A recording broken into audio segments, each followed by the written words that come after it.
Welcome to the SEC Unfiltered channel, guys. Here, I'm your host, Dave Shumate, here coming at you live.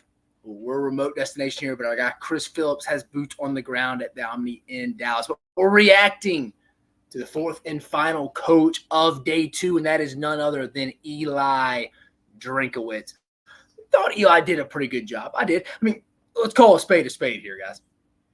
I mean, you can think the people who wear the blackest, goldest glasses out there can admit Drink's a little bit of a captain cliche at times. He's going to avoid the questions he wants to talk about with a cliche. It's interesting sometimes. I've met Eli Drinkwitz a few times. Again, I worked 7 years in college, or 10 years in college football, 7 years in the Southeastern Conference. Worked for Gus Malzahn twice. Remember, Mizzou fans know this. Eli Drinkwitz comes from the Malzahn tree. Worked with him at Auburn as a GA, actually, when Cam Newton was there. And worked with him in Arkansas before that. So I'd hear Eli Drinkwitz stories and Mike Norvell stories pretty regularly from Gus. There was two understudies, and he always raved very highly about Eli Drinkwitz. So I know he's a very good football coach. Tries to be a little too funny at times. Again, nothing bad with that. Just kind of comes off a little corny cliche at times. That's just one man's opinion. But just recapping him today, initially I thought that stood out. I thought it was cool. He stood on the table for Mike Leach to get into the Hall of Fame. Again, the SEC Media Days, as Greg Sankey announced yesterday, is going to Atlanta next year where the College Football Hall of Fame is. He said he would like to see Mike Leach. And I totally agree. The 60% winning percentage, or 70% winning percentage, I forget what it was. When I worked with Les Miles, he used to talk about it all the time too. But the winning percentage thing's dumb. I mean, Mike Leach and Hal Mummy, all those guys created an offense that changed the game. It's what we know today. And you add in the unique perspective. He won big in a lot of programs. Texas Tech, Washington State, and even Mississippi State. He won 9 games. He won everywhere he's been. Championships? No, but he won. Mike Leach should definitely be a Hall of Famer. Me, as a college football fan, appreciate Eli Drinkwitz doing that. So I thought that was awesome. Then, let's pull up some notes here. Make sure. I mentioned he was captain cliche. I mean, toughness Tuesday, workman Wednesday. I mean, I've heard of Fast Friday before. That makes sense. But, I mean, it feels like every day has a day around it. So, yeah, it's always funny hearing Eli Drinkwitz talk about that. I thought what was interesting, he didn't mean to say this, and I wish he'd have just been straight up honest, but he almost said Texas A&M was their first real test, but then corrected himself and said it was their first road test, which he's not wrong about that, because Missouri opens up. Because Missouri, the first 4, it's UMass, Vandy, 2004 football schedule. I mean, he's right. They're going to be undefeated. Yeah, it's Murray State, Buffalo, at Boston College, Vandy, and at A&M. I think a bye week right after A&M too. Yeah, the 28th they're off. I mean, Missouri's by far going to be. Again, I've had segments on this before. If Missouri wins at Texas A&M, guys, they're probably going to be in the playoffs. Again, unless we got a bunch of teams that are 10-2 and that's held against them the week schedule. Now, that's where it could get interesting if that were to happen. But again, I did a segment on this. They win at A&M, they're undefeated. That means they got 7 games left at UMass, Auburn at home, at Alabama, Oklahoma at home, at South Carolina, at Mississippi State, and Arkansas. They'd have to lose 3 out of those last 7. Could maybe see them losing 2 at Alabama. Oklahoma, I think, should be a little better than people think. Auburn at home, maybe. At South Carolina, but I mean, you get at Mississippi State and Arkansas, and they're just on paper better than in a coaching staff. But again, if they win at Texas, if they win at Kyle Field on October 5th, that's a game not a lot of people are talking about for whatever reason. I think it's gonna be one of the more impactful games in the league and how this shakes out. Missouri will probably be in the playoffs, guys. They'll finish in the top 4 of the league. I mean, I can't see them losing 4 out of their last 7 again, unless we have a bunch of teams at 10-2. Hear me out on that. But I did notice him say that. Like, he's aware. He's not. I mean, he says our first team we're focused on is Murray State. I mean, all these coaches are going to give these cliche answers from that perspective. I mean, Eli Drinkwitz is captain cliche, but to be fair to him from the schedule standpoint, they're all cliche. So that's why I don't even know why we bring or ask those questions about what do you think about your schedule being tough? I mean, you heard Shane Beamer. They're all tough. Lane Kiffin said he's focused on Mercer first. Again, they're all going to tell you that. It's coach speak. But again, you can tell what Eli Drinkwitz's mind is just like the rest of us. That's their first real test. They got 4 preseason games before that.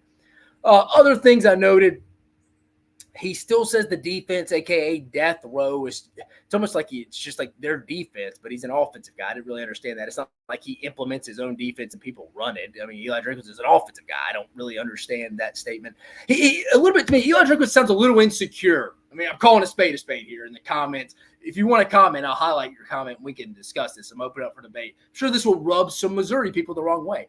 It seems like Eli Drinkwitz is a little insecure about Blake Baker leaving. It does. It seems like he's a little insecure about it from the way he answered people's questions. I mean, I think he's a little insecure about Blake Baker, Kevin Peoples, and safeties coach Jake Olson, who are all now in Baton Rouge with Brian Kelly and LSU. I mean, two people asked questions, I think, about Blake Baker, and he just totally avoided it. Not avoided it. I thought the Baton Rouge Advocate guy had a good question. Forget his name. I apologize. But he asked him, hey, tell me what you think you lost about what's Blake Baker's strengths and weaknesses, essentially. And he just brought it back to Corey Batoon, the new DC, which, I mean, I get. Let's talk about your three new guys. But you already did because you talked about them getting adjusted to what you wanted to do in the 6 months. It just almost seems like he doesn't think Blake Baker and them are a loss. But when you say that, it comes off as an insecurity, and you think they probably are. Just put two and two together. Again, guys, I've worked in these buildings. I kind of know how these guys think. Talked about Corey Batoon having to get adjusted to how he wants to do things. He's taking slight shots, throwing some strays at Blake Baker and the two other guys, Kevin Peoples and Jake Olson, who left. It screams a little insecurity on that side of the ball. And, hey, we're going to do what we've always done with the death row defense. Well, you're an offensive guy. Now, if you lost Kirby Moore, who I think is a phenomenal OC, phenomenal underrated hire by Eli Drinkwitz, doesn't get enough credit for it because Eli Drinkwitz is a great offensive mind, and so is Kirby Moore. Just the ability to move Luther Burden around the way he did last year was awesome. And I'm giving him credit for that. Now, if you lost your OC, yeah, hey, this is what we do. It's my system. I get it. Just like when people get all upset at Alabama about losing Ryan Grubb to the Seattle Seahawks. That's Kalen DeBoer's system. You can't be an offensive guy and say you run a certain type of defense. It just doesn't make sense. You may get somebody who's a surface level fan or keep up with college football that you're not getting me. That screamed insecurity, and he wasn't as high on the defense as he may have thought. I'm just being honest. And then I thought from a positive standpoint, he brought up Ryan Russell, strength and conditioning coach at Missouri. Know him personally, does a phenomenal job. Worked with him a year at Auburn. Loved him. Kids loved him. They do. Connor Milkey, another guy, his assistant, one of his assistant strength and conditioning coaches. They do a phenomenal job. I thought Auburn's players when I was there under Gus Malzahn in 2016 when Ryan Russell manned that. And that's the relationship with Eli Drinkwitz and Ryan Russell. Gus Malzahn. This all trickles down. Even Rhett Lashley and them, who's at SMU. That's the connections there. I 100% agree with him. Ryan Russell's probably got these guys is in good a shape from a muscle mass, speed, GPS standpoint as you can get him. He does a phenomenal job, but he also relates to the players well. So I'm trying to tell Missouri fans that their strength coach is one of the best in the country, and you're lucky to have him. So I thought he hit on that. But really, outside of that, I mean, there really wasn't anything else to go over. I'll be honest with you, I was a little – Missouri fans, again, may get pissed off about this. A little underwhelmed. I thought he was a little more insecure about – losing Blake Baker and the two other assistants to LSU than I thought he would. It was a little weird. Why wouldn't you just answer the question? Even if you don't believe it, given the political state, hey, yeah, we lost him here. A really organized guy, players related to, et cetera, whatever you wanted to say. And I heard from people in other channels that, yeah, he was pretty pissed off they left to go to LSU. He was. Because I think Drink's not an idiot. They're going to be good on offense. They have everybody back. Kirby Moore's a phenomenal OC. I think he thought if he had some continuity on that defense side of the ball, they really would go contend for the SEC, and they still may. But again, you add in, hey, they had to get Corey Batoon and them had to get used to the new DC coming over from South Alabama, had to get used to the way I wanted things done the first 6 months. I don't know. Those are just little things I took. But I don't know. I wasn't underwhelmed by what he said. It was just even our own Chris Phillips asked him a question about Marcus Carroll and the other running back from App State, Noel, and how they were going to have to – was that going to be more by one of them going to have to step up to replace Cody Schrader to be a one-man band, or is it going to be more of a committee approach? And he just talked about we're going to miss just the person of Cody Schrader.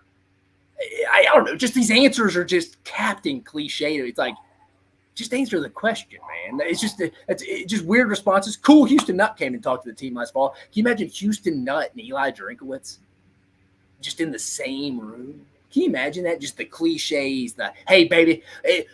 I never forget the Houston Nut. One of my favorite videos. Sorry to go off topic. Is him after they beat LSU. Him and Darren McFadden after they beat LSU in 2007. Happened to be the LSU team that won the national championship in the last regular season game. When he goes nuts, it's like, Lou Holtz, Mark May, this is your Heisman Trophy winner, baby.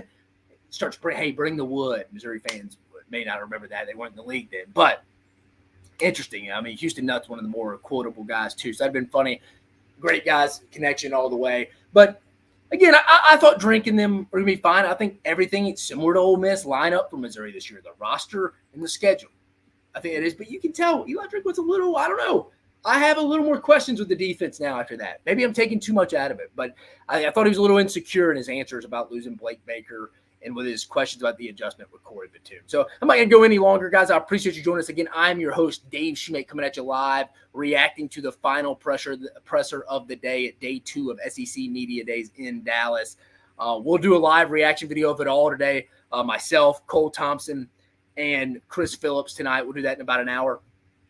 But just reacting off that again, guys. I appreciate you joining us. Like, subscribe, hit that notification bell. Follow us on all social media platforms. I encourage you to do that. Chris Phillips, our guy, has boots on the ground. He'll be giving us all the live updates again, guys. But I'm your host, Dave Shumate, coming at you live. I appreciate you joining us. You have a phenomenal evening.